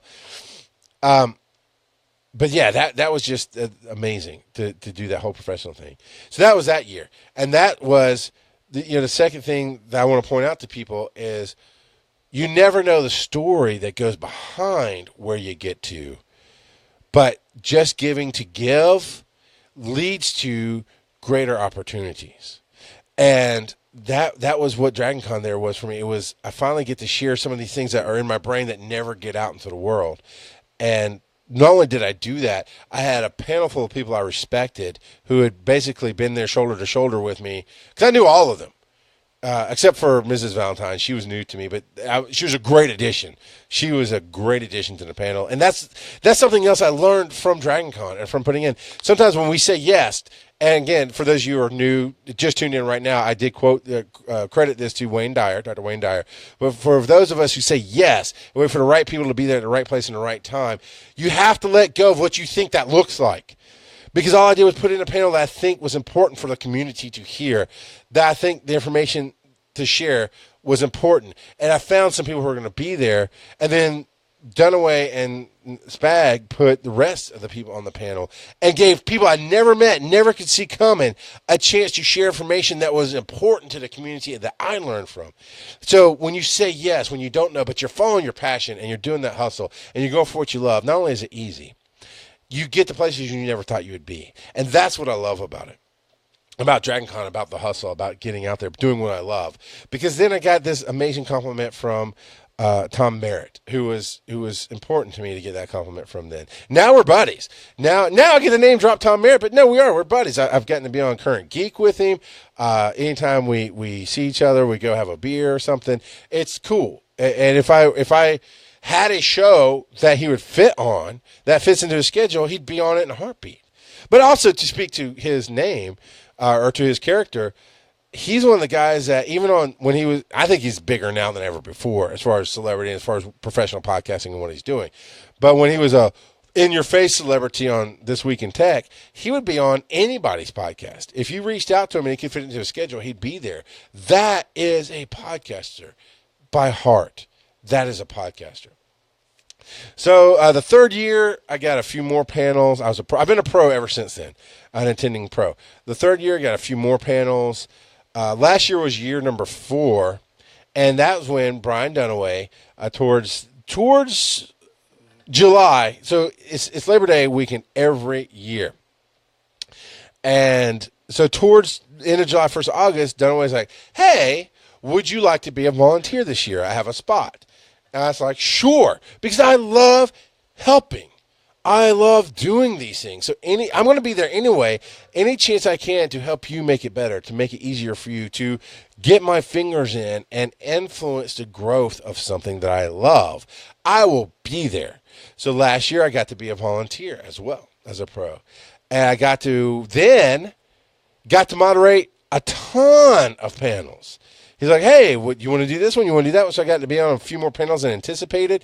I'd already built up my connections and my name to people that, as of the day of the podcast, or not of the podcast, but during the con, Rob Roberts and Bobby Blackwolf came up to be a voice of geeks, and we're friendly, and we connected that first year, and we've kept in touch. Bobby's here in Atlanta as well, which is always a joke.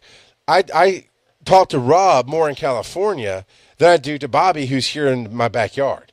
And he's running a network, I'm running a network. We just don't make the time. And that's the truth. We don't make the time to go and get lunch. And we really should. I don't know why we don't. We just don't. But it's cool. We give each other hugs when we get to DragonCon. We have fun. But they came up and said, hey, we have this panel about the ever-changing face of social media and what it means to podcasting, and we want you on it. I'm like, I love you. Thank you so much. Yeah, I love, that kind of thing. Seeing those connections. I was like, absolutely. And so I got to do that. But being that volunteer and then just helping out, I got to plug in to moderate. I got to be in front of people. I got to sit on a panel. I think it was last year with Total Biscuit was on there. Maybe it was 2 years ago. I think it was last year. I don't remember the exact year. But I got to do more, right? I got to be on how to monetize your podcast because I do make money from podcasting. I got to promote Breaking the Panel and From the Helicarrier with Ibit over the years. I got to get shout outs from people I didn't know were listening to my shows, and that was fun. Lots of great moments. See, as a creator on the internet, you don't get all the feedback that you wish you did. If you're a creator if you're a stand-up comedian, you go to an open mic night, and either they laugh or they don't, but you get feedback. Maybe you get into a group of comedians who can give you other feedback, right? And other podcasters can give you feedback in podcasting, but the audience, the way podcasting is consumed is after the fact, 99% of the time, right? Either you record just a podcast, so it goes up after you've obviously done it, and then people listen when they want to. Maybe they get 5 episodes behind and they want to go back and listen to them in order.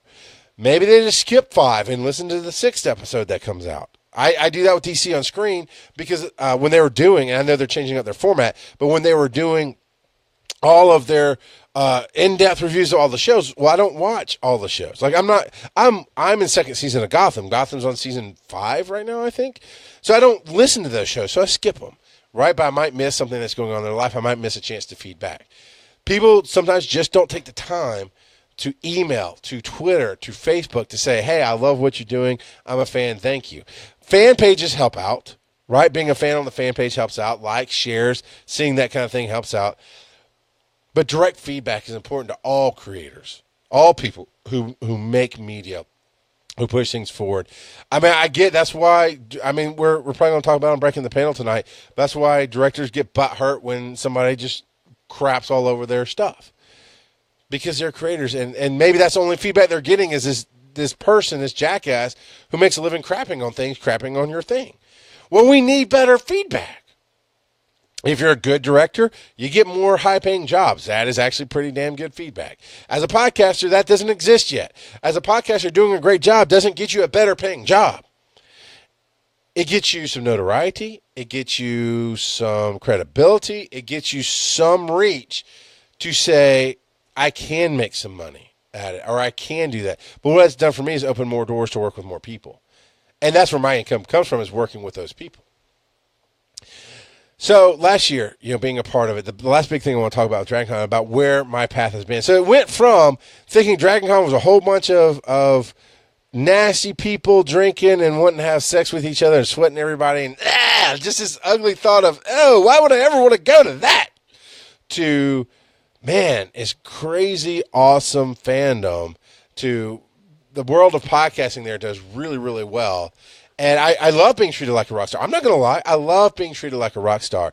And I got that last year. Last year's when I debuted the Rock God podcasting title in public. I've been doing it on my shows. I did call myself the Rock God of podcasting way back in the bear calling days. But I don't do that show anymore. It's not like I stuck with that show for 10 years. I did that show for 5 years and almost 300 episodes. But it's now gone and retired. So any fandom I had there didn't necessarily follow me on my journey of where I went to where I got now.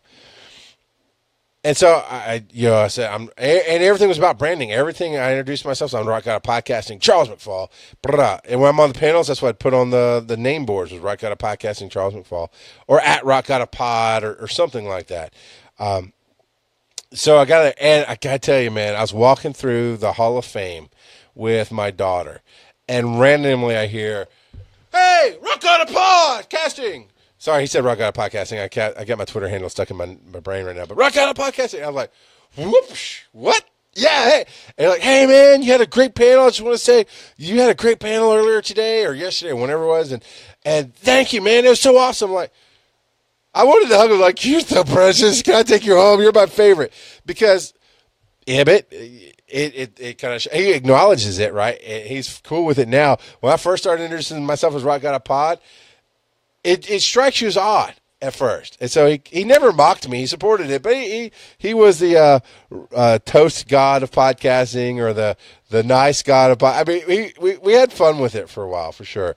I've definitely get mocked by my buddies, as I should sometimes, in chats with Paul Klotz and BC Dodge. About and in fact, even today, Rock God of Dot Wang was one of the things that got proposed as what I should get for a website. And it's cool, it's fun, but to have that happen, that semi P-list celebrity moment of somebody calling you out, recognize what you did. It was so much fun. It was amazing. It was a validation. It was what I needed. But the biggest thing was the whole give to give. Chasing your passion, what you do is love. And when you do love, man, you put it in because of love. That works. I almost did real talk about relationships and really talking about the ups and downs of marriage and the things that I've discovered and the shit that I've pulled and the bullshit I've done, but what I've learned from it and how I've made it better. And that might be the next episode we do, because Carl was saying, hey, we were just talking about this. Do this because I want to hear more about this right now. And I'm like, cool. And he had some other SEO, as he does. He has other great promotional reasons for it, but it's absolutely the right time to tell the story. So you give to your relationships. That's where I was going with that. That will come up again in the Real Talk About Relationship show. Is today even my wife and I went out, and she hates to be a passenger. Now, the only person I've ever seen her be a passenger with personally is me, so I always took it personal that maybe she didn't like my driving or this. But supposedly, and I have to say supposedly because I'm not in her body and mind, so I don't feel it for her, but being a passenger makes her nauseous. Don't know why. She said it works with everybody. She prefers to drive. So today, when I say you give to give, you give out of love, is when we're getting ready to live like, hey, you can drive. No, it's a I'm like, but you hate being a passenger. I know it's my car we're taking, but you can drive. Just take it. And she didn't. She chose to be a passenger. But that's my point. I have no ego in this. I don't feel emasculated because you drive. Who gives a shit? I was a paramedic for 10 years. I sat in that passenger seat on purpose because I fucking hated driving. I'm good at it. Well, I was good at it. You see my car now. 2 random things have happened to my car that I was like, what the fuck is going on? But it wasn't necessarily due to bad driving, but I'm really irritated with how my car looks right now. It pissed me off. And it's because I grazed something that I couldn't see, and it's whatever. Anyway, power does not come from where you sit. Power comes from in here. So once you realize power is what you have, and we all have power. We all have it. Sometimes we give it away. Sometimes we choose to ignore that we have power and play the victim, but we all have power. I told a story recently to Klotz and Chris. That's a true story. The last job I had, they called me into the office about some bullshit. It was this time when they were trying to sell the company, and everything was just under advice and under a microscope and just, And I made a stupid mistake that didn't matter. It was a spelling mistake is what it was. But this doctor was like, well, if he can't spell, how's it? I was like, did I call you about the heart fucking rhythm? Did I make the notifications? Did I save that patient's life? Then go fuck yourself because I might have put ought instead of to. Fuck stick.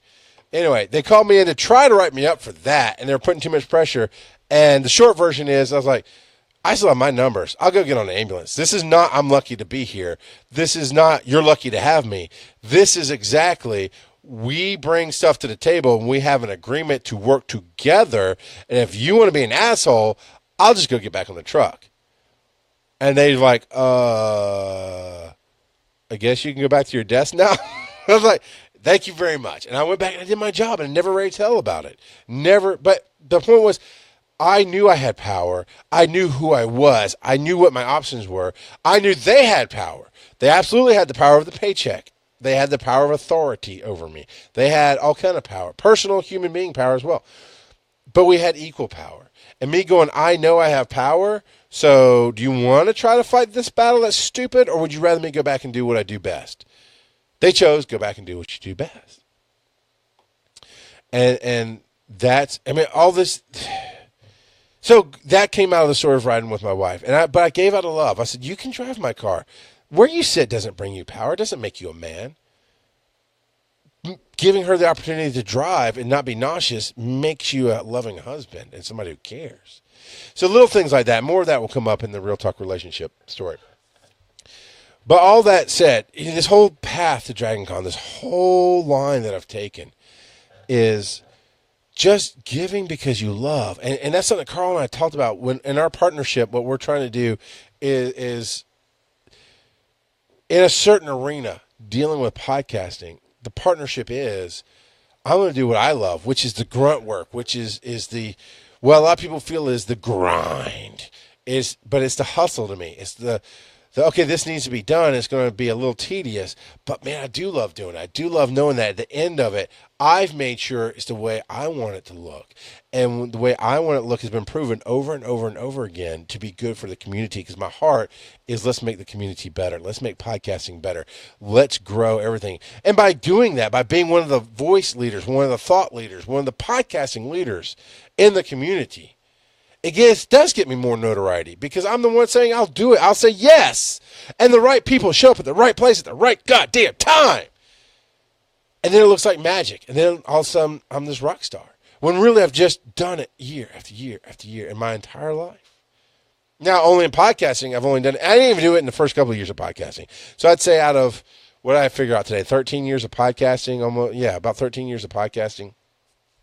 That maybe 10 of those years I've done that. But for 10 years, everything I've done, not only to make myself grow and be bigger, and yeah, I will fucking brag on myself in a heartbeat, because if I don't, who will?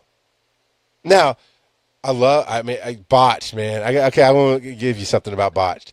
God, I love them because they have ticked off one of the milestones on my validation / rising star / celebrity / be in front of the world and change the world for a better place list.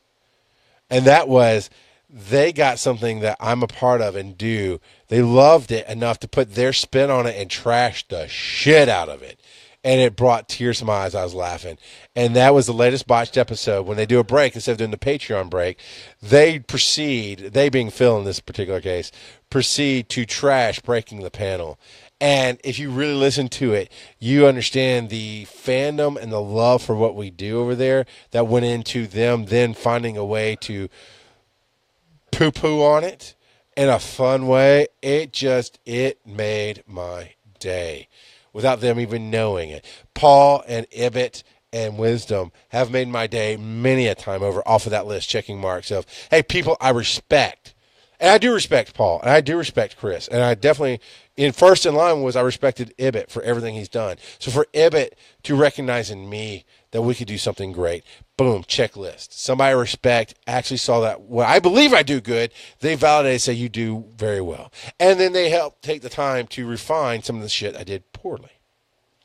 Then Klotz came along, same thing. Man, the more you talk, Klotz, the more I see the business in you, the more I see that you're the business partner I need because you're good at the business part that I lack in. And you've taken the time to invest in me, to refine the parts that I lack in, to make them better. And you've encouraged the things I do well. That's important. Those are all check boxes. All of you guys have checked this stuff off. And then the last check mark that came from DragonCon, though, was that moment where I'm just giving to give. And we're in this big room, and it's one of the biggest panels we do. It's called 5 Truths and a Lie. Audrey Kearns puts it together with her husband, Brian D. Bradley.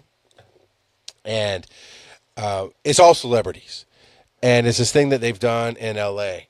that you get 6 celebrities together because Audrey's the moderator. Her husband's kind of the MC of the show and does the big setup and announcement and this and that and turns it over to her, which is a great partnership there.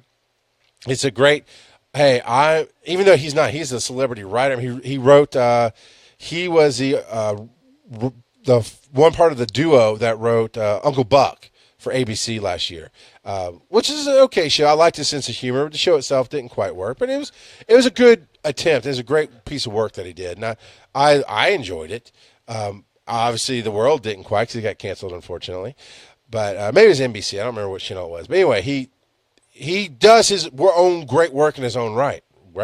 But as a husband with no ego, he gives out of love, and he sits there as the MC to do not that he says I'm the nobody, but right when you are the moderator and you're announcing and introducing the guest, you can almost feel the energy in the room go, oh, you're second tier to the guest. You're there to set up the guest. And technically speaking, moderators kind of are there to T-ball the guest, not T-bag Klotz. This is not a wisdom reference. This is T-ball, set up softball, right? Set up so the celebrities can knock it out of the park. But what he does is he's the MC. He does an introduction. He brings in Audrey as a celebrity, his wife. He brings in all the other TV celebrities and introduces her as the host of the show. And that's a whole different thing. Jimmy Fallon is never lesser than his guest. Dave Letterman, any host of a show that you want to throw out there, they're somewhat equal with the guest, right? And that's what he does for her, and it's an amazing thing.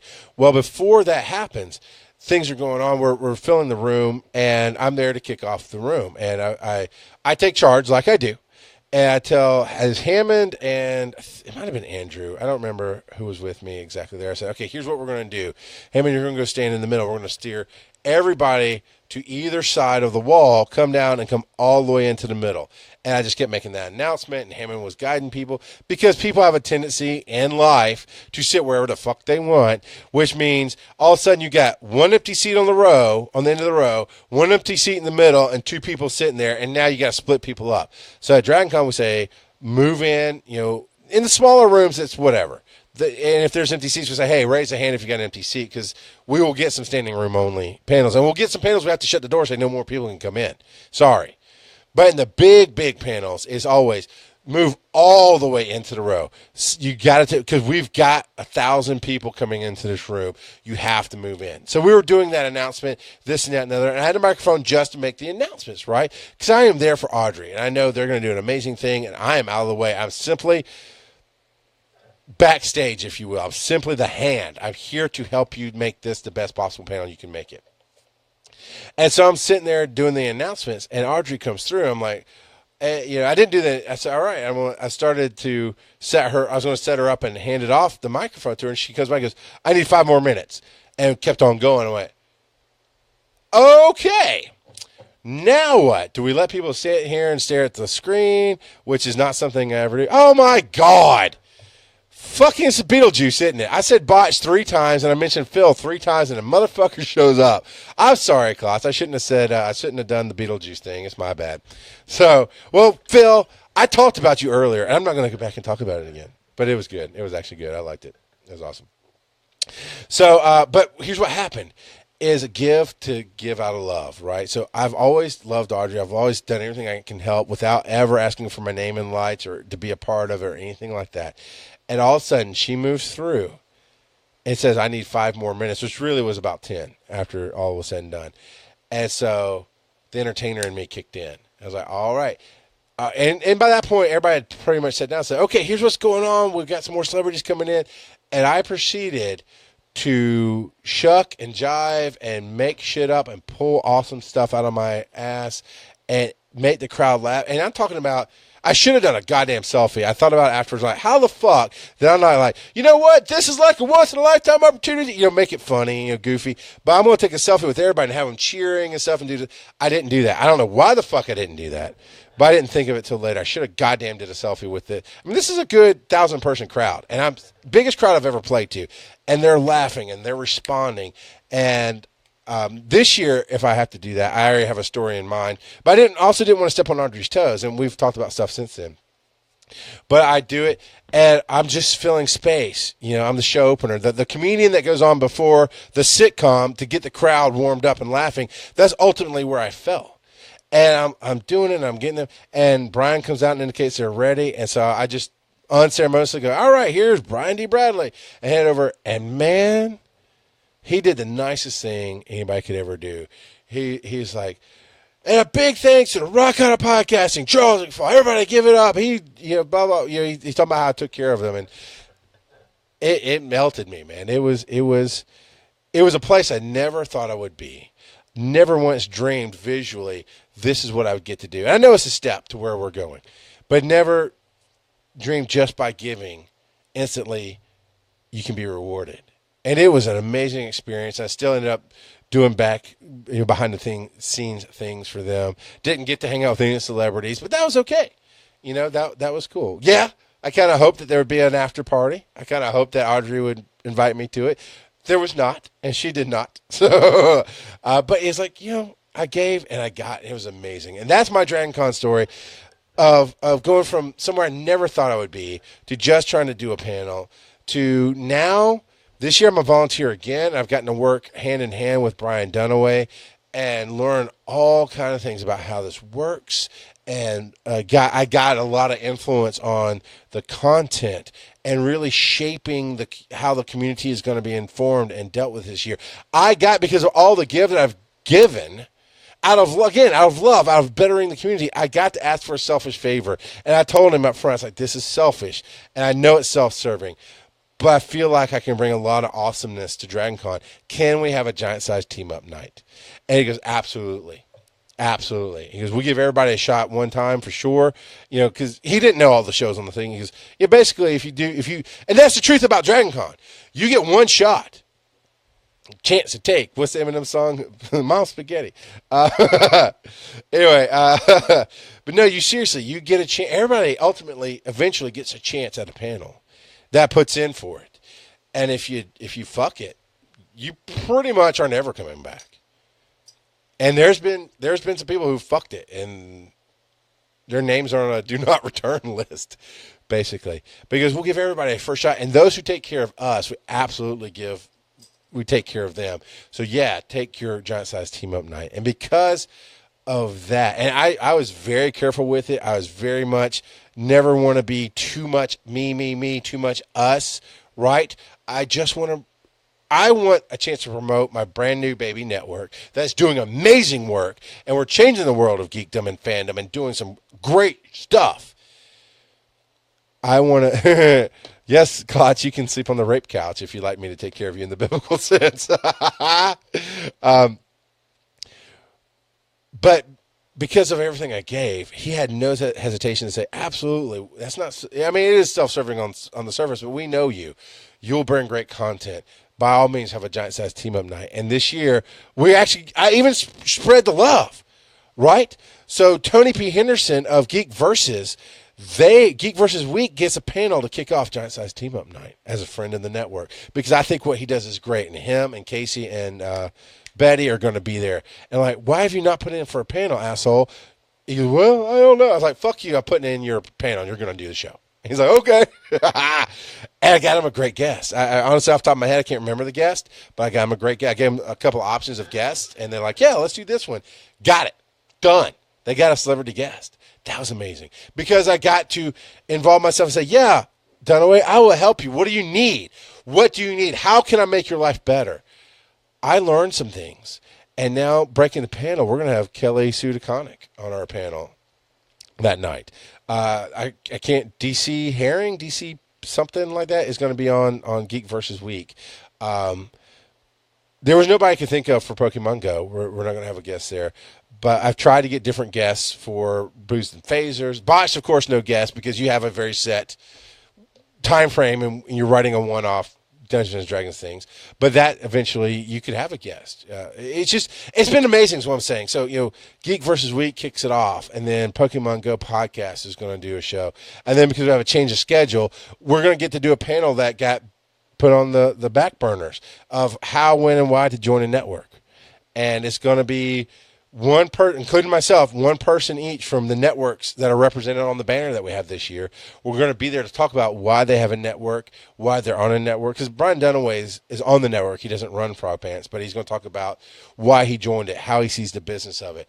And we're going to share the different aspects of networking and when you should stay solo. And that's an important thing to me right now, especially building a network, is to share that information. And then we're going to follow that up with breaking the panel. It's going to be amazing. Then right after breaking the panel is, I think it's booze and phasers, and then it's going to be botched. And even beyond that, I almost forgot about this part. Even beyond that, one of the things that happened this year is always, I've been trying to figure out how do I get to other tracks from the podcast track, because that's how you grow your shows. That's how you grow your brand. That's how you grow your reach, is you go to other places other than where you live and spread the good news, right? And because I helped out as a volunteer and I handled communications for Dunaway and helped do that, I got invited to go be a part of a really cool thing that sounds like is Cards Against Humanity, but it's called Heroes versus Villains. And so they've changed how it plays. I'm going to find out later on tonight how it's going to work, but I get to be a celebrity judge on that. So I get to bring my brand of humor, promote breaking the panel and Giant Size Team Up while I do it. And it's going to be amazing. So that's been my Chasing the Dragon story. It's all about, God, you never know where you're going to get when you give. And when you give out of anything but love, it hurts. You feel like you're losing something. You feel dirty sometimes. Not all the time. Not all the time. But when you get rejected, as I did, because part of what I gave to the churches was I wanted a place to feel needed. And when they dismissed me, I got mad at them because it wasn't totally about what I can do. And when I did start plugging in, when I can just say, hey, no, I'm here to help. I believe in what you're doing. And that was part of the thing, too. I don't think I believed in what those other churches were doing. But when I found a thing about I can believe in what I'm doing, that is when plugging in worked. And it's even though mentally I go, man, this is on such a small scale of what I've done, I feel like this whole short path through DragonCon and great, amazing things to come still. I mean, who knows what this year is going to hold on that level of epicness. You know, the fact that we get a celebrity on our panel just by saying please is amazing. You know, it's an opportunity that I never would have had before. But all the work, all the hustle, it's my bread and butter, man. It's my love. I mean, when Carl starts talking about, when I ask him for one more thing, it's like, hey, Carl, I got this idea on SEO and promotion, but I need your help. And I know you're already doing a bajillion things for work. And you're doing, I feel like Morty from Rick and Morty. Like, oh, Carl, Uncle Carl, can you take me to a dimension of awesomeness and promote my show for me? But, whatever, anytime a person goes, man, I know you've got clients on the side that you work for. I know you got a 9 to 5, if not longer hours that you work for as a main job. And I know you're doing all this stuff as investing in Giant Size Team Up, being our SEO expert. So here's one more thing that I'm hesitant to ask. I'm just going to throw out the idea. How do you, stop and get some help, Morty. You're right. God, I've gotten hooked on that show. I really have. Anyway, goddamn Klotz, I read that in Rick's voice as well when you said that. You are somewhat of the Rick to my Morty a little bit sometimes, without a doubt. So anyway, what I'm saying is, when I brought the Carl yesterday, I have this idea. I'm going to need some help. He's like, my answer is yes. I'm like, yeah, I know your answer is yes, but I really need you to think about it because it's going to take time and energy. He goes, and I'm paraphrasing, but basically BC says, dude, it's what I love. And when you love it and it's right and you're working with the right people, it's easy and it flows. I went, that's exactly what I'm talking about. I've always wanted to play with people who want to play with me, but I want to play with people who see the world the way I see it. And while, yes, Klotz and Chris and Ibbot and myself come from different angles of life, that's exactly how we see it. When we love it, the work is nothing. We just do it, and it's fun. And everything I've done to get us here, as a network, everything I've done personally to get me where I am. And what I was saying is, I know in the DragonCon scheme of things, I'm still such small potatoes, but these feel like every year, it feels like I'm jumping a decade ahead of work. I'm jumping so much further in my notoriety, in my ability to influence on a higher level, to get out there and do what I love for a living and change the world of podcasting, change the world of people listening, change the world of fandom, and just change the world. Put the dent in the goddamn universe, as Steve Jobs kind of said. it feels amazing to see all the work that I've put in. It honestly does. It feels like I'm on the biggest stage in the world at DragonCon, and you'll see it's a smaller panel, but it will fill the room with 160, 200 people. I can't remember exact room that we can hold, but it feels like that 1,000-person audience. I didn't get a taste of that 1,000-person audience in front of Five Truths and a Lie and go, oh man, I can never go back to talking in front of 5 people. No, it felt the same. Being able to work with people like Paul and Phil and Dennis and Jason and Travis and everybody, Joe, everybody else that we work with on the network, Frank and Trent and Ben and those guys. It's dreams starting to come true. Is the vision of what I had when I stepped into podcasting, of where I could go, what I could do, having that come around. DragonCon is just an allegory for my life. I mean, it's just hey, here's a physical story I can tell you of the work I've put in and where it's gotten me in 5 years. But in reality, I mean, just be able to work with these people, just to be able to connect and work side by side by people that you see, you think you're doing great work, and have them think you're doing great work. There might be some bro tears at our GSU barbecue. That's all I'm saying. There won't be any big speeches. Actually, what I look forward to is shutting up and just interacting with everybody and seeing you guys play with each other. And, not in the Chris Wisdom dirty way, but in the way we do online, but in person. It's seeing the team coming together since I was little. And yeah, I mean, my story of family is somewhat broken, and the feelings of it. We were in a nuclear family: mom, dad, brother, sister, family of 4, always married. No massive problems. But even the atomic family has problems, and the disconnect I had with them and with different things in my life is I've always known there's a team out there, and that's why Guardians of the Galaxy resonated with me. That's why G.I. Joe always resonated with me as a kid, was you never do it alone. You work together as equals. And to be here now doing that. And there's stuff that may be coming, may not be coming, that I can't talk about yet, but there's so many cool things that are on its way that I'm living the life. I'm living the happy life. And it's the rock god of podcasting life. That's all I can say. So I want to say thank you for listening. You can get out there and be the rock god of your life. You really can. By just taking what I've done, seeing what fits for you, throw away the rest. Change it. Change the words. Change whatever. Because if what I say feels good, if what I say resonates and hits that spot for you, maybe how I did it is different than how you're going to do it. But you can take these principles and have a better job. You can have a better relationship with your loved ones.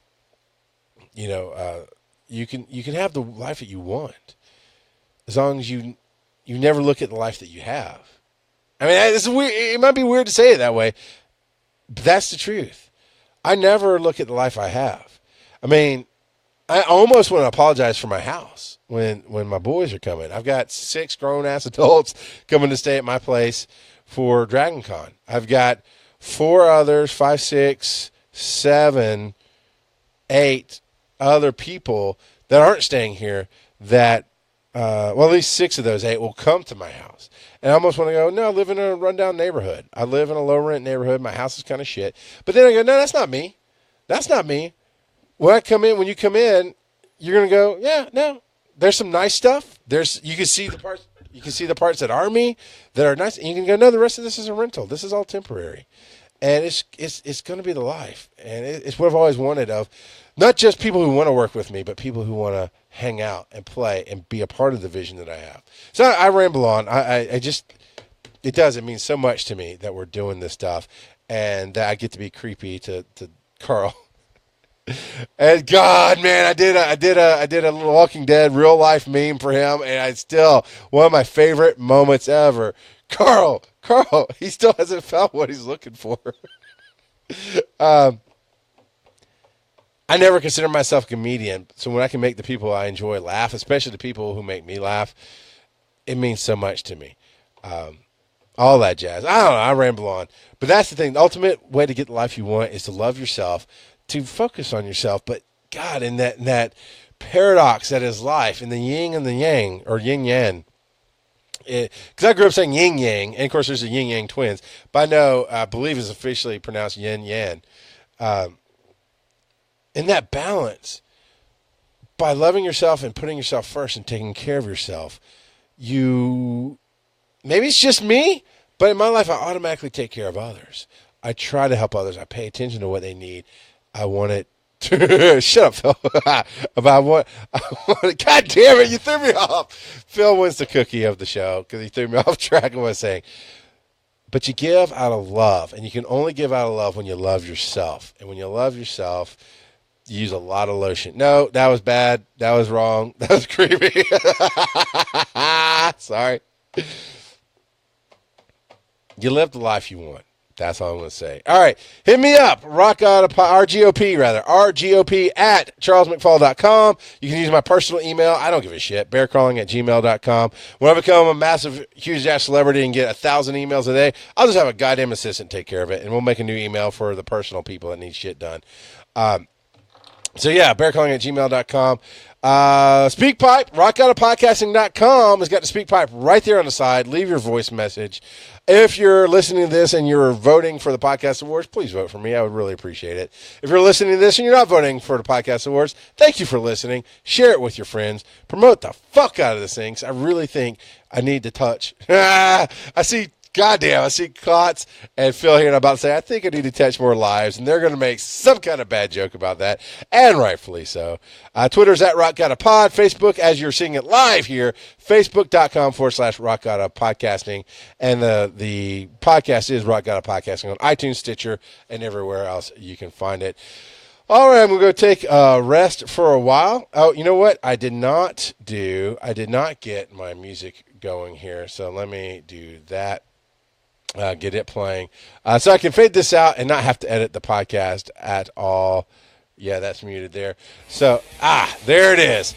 So yeah, what Phil got me with is we don't think of you as a comedian either. The last lines here is life is suffering and life at the Chaz McFall house will be no different. No, you're welcome. I know you're joking. You're welcome to be invited. And Phil Keating, derailing shows since 1986. Well, thank you, sir. You did a great job. But go back and listen because I did say some great things about your latest promotion on Botched for Breaking the Panel. Loved it. Yeah, love all, serve all. That's the hard rock hat that I have on. But this great motto. Take care of yourself because if you don't do that, you can't take care of everybody else. Now, as Samuel L. Jackson says, you don't have to go home, but get the fuck out.